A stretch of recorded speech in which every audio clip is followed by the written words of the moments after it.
साथियों, स्वागत है एक बार फिर से हमारे YouTube चैनल में। और आज डेली वायरल न्यूज़ में हम बात करने वाले हैं इंडिया गठबंधन से अलग, जो कि अभी इंडिया गठबंधन टूट के कगार पे है। इंडिया गठबंधन के अंदर बहुत ही ज़्यादा टूट हो चुकी है। एक तरफ इंडिया गठबंधन से नीतीश कुमार अलग हो चुके हैं, तो दूसरी तरफ आरएलडी के प्रमुख जयंत चौधरी अलग हो चुके हैं। तीसरी तरफ ममता बनर्जी अपना बोल रहे हैं कि हम यहाँ पे कोई भी उनको सीट नहीं देंगे बंगाल में। और चौथी तरफ अरविंद केजरीवाल ने बोला है कि हम पंजाब में कोई सा भी गठबंधन नहीं करेंगे। तो मेरा सवाल है कि अगर ऐसे ही चलता रहा तो इंडिया गठबंधन का 2024 में क्या फ्यूचर होने वाला है? क्या वो वाकई नरेंद्र मोदी जी को हराने का दम रखते हैं या यूं ही उनके अंदर ढोल के अंदर पोल है? तो आज मैं इस पे ही बात करने वाला हूं। आप लोग वीडियो को पूरा देखें, लास्ट तक देखें। अगर आप हमारे चैनल को सब्सक्राइब नहीं किए हैं तो हमारे चैनल को सब्सक्राइब कर लें। तो मैं बात करने वाला हूं कि मुसलमान और दलित किधर जाने वाला है। इंडिया गठबंधन का तो कोई पता नहीं है। एक तरफ अखिलेश यादव बोलते हैं कि हम 60 से 65 सीटों पे लड़ेंगे, तो दूसरी तरफ बोलते हैं कि हम कांग्रेस पार्टी को सिर्फ और सिर्फ 11 सीट देंगे। तीसरी तरफ वो बोलते हैं कि आरएलडी प्रमुख को 11 सीट देंगे, जो कि वो उनसे गठबंधन तोड़ के वो बीजेपी के साथ जाके बैठ चुके हैं। तो मेरा ये एक तरफ मानना है कि उत्तर प्रदेश एक बहुत बड़ा राज्य है।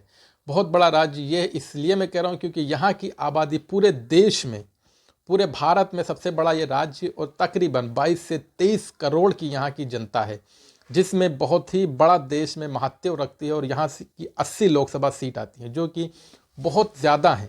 80 लोकसभा सीट, या यूँ कह लें कि जो दिल्ली की जो कुर्सी है, दिल्ली की जो सत्ता है, वो उत्तर प्रदेश से होके ही गुजरती है। मगर उत्तर प्रदेश में कोई भी मजबूत गठबंधन मुझे तो अभी फ़िलहाल नज़र नहीं आ रहा। आप लोगों को अगर नज़र आ रहा है तो कमेंट बॉक्स में हमें ज़रूर बताएं।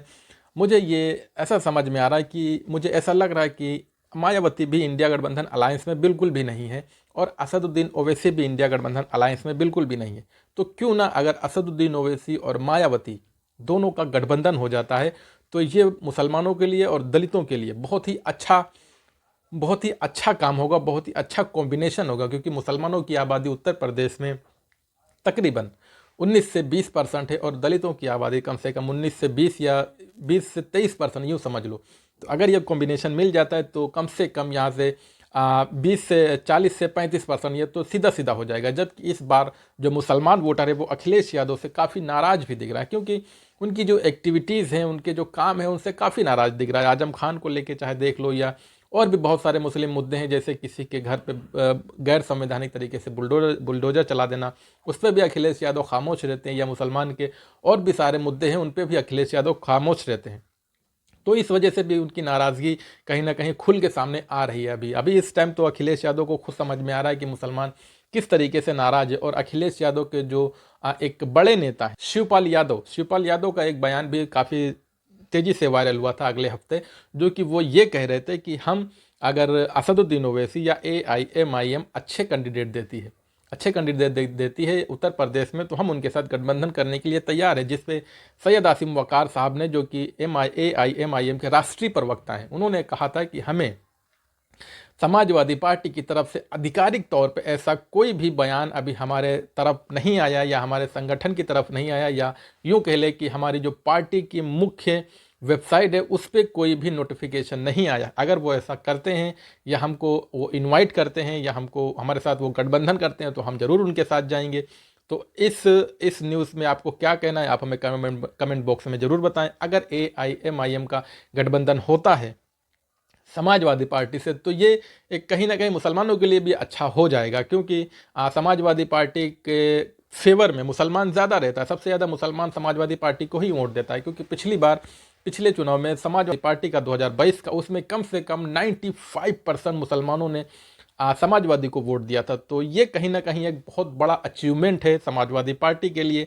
या यूँ कह लें कि समाजवादी पार्टी पे अंधा विश्वास करता है मुसलमान, जो कि मुझे लगता है कि इस तरीके से विश्वास तो नहीं करना चाहिए। क्योंकि पिछले कई चुनाव में हमने देखा है कि समाजवादी पार्टी इतना खरा नहीं उतरती है मुसलमानों के मुद्दों पे लेके। अब आजम खान को आजम खान को ही देख लो, आजम खान कितने साल से जेल में बंद है, मगर फिर भी जिस तरीके से अखिलेश यादव को उनकी आवाज़ उठानी चाहिए थी, जिस तरीके से उनके समर्थन में प्रोटेस्ट या उनके समर्थन में उनके आना चाहिए था, उस हिसाब से कहीं भी नहीं आए।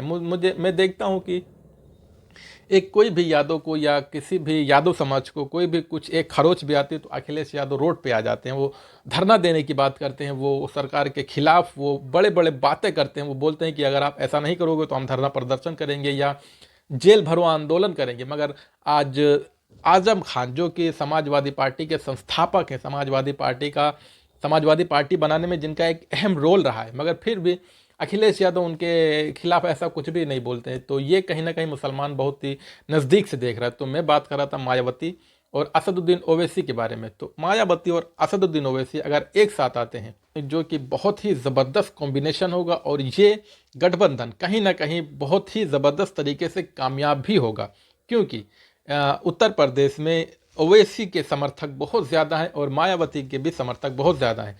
और अगर ऐसा होता है तो ओवैसी के लिए, AIMIM के लिए ये समझ लो तुरप का इक्का साबित होगा। ज़्यादा अगर वो दोनों नेता मिल जाएंगे तो वो बहुत ही ज़्यादा दलित और मुस्लिम कॉम्बिनेशन जो होगा वो पूरे देश में संदेश जाएगा, जिसका असर महाराष्ट्र में भी देखने को मिलेगा, उत्तर प्रदेश में भी देखने को मिलेगा और बिहार में भी देखने को मिलेगा। और आपको ये कॉम्बिनेशन गुजरात में भी देखने को मिलेगा। महाराष्ट्र में भी अभी ज़बरदस्त तरीके से वहाँ पे मुसलमानों ने जो अभी एक मोर्चा खोल रखा है इंडिया गठबंधन के खिलाफ, वो भी ज़बरदस्त देखने के लायक है, क्योंकि वहाँ पे अभी देखने में ये आ रहा है कि जो समाजवादी पार्टी जिसके मात्र 2 विधायक हैं, एक सैयद अबू आज़मी और एक विधायक है, जो कि सिर्फ 2 विधायक होने के बावजूद भी इंडिया गठबंधन ने उनसे अलायंस कर लिया है महाराष्ट्र में। मगर AIMIM की एक सांसद हैं जिनका नाम इम्तियाज़ जलील है और 2 विधायक हैं प्रेजेंट टाइम पे, और वो MIM के कम से कम 4 ऐसे विधायक हैं जो सेकंड नंबर पे आए थे और 8-10 ऐसे विधायक हैं जो कि थर्ड नंबर पे आए थे। मतलब इतनी मजबूत पोजीशन होने के बावजूद भी इंडिया गठबंधन ने कोई भी अलायंस AIMIM से महाराष्ट्र में नहीं किया है।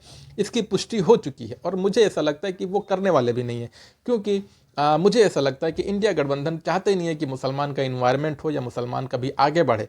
तो इसके बारे में आप क्या सोचते हैं? क्या इंडिया गठबंधन को अलग एक फ्रंट बनाना चाहिए मायावती के साथ मिल के, या उनको इंडिया गठबंधन में लेंगे या नहीं लेंगे? ऐसा आप क्या सोचते हैं इसके बारे में? आप हमें कमेंट बॉक्स में ज़रूर बताएं। हमारे चैनल को अगर सब्सक्राइब नहीं किया तो हमारे चैनल को सब्सक्राइब कर लें।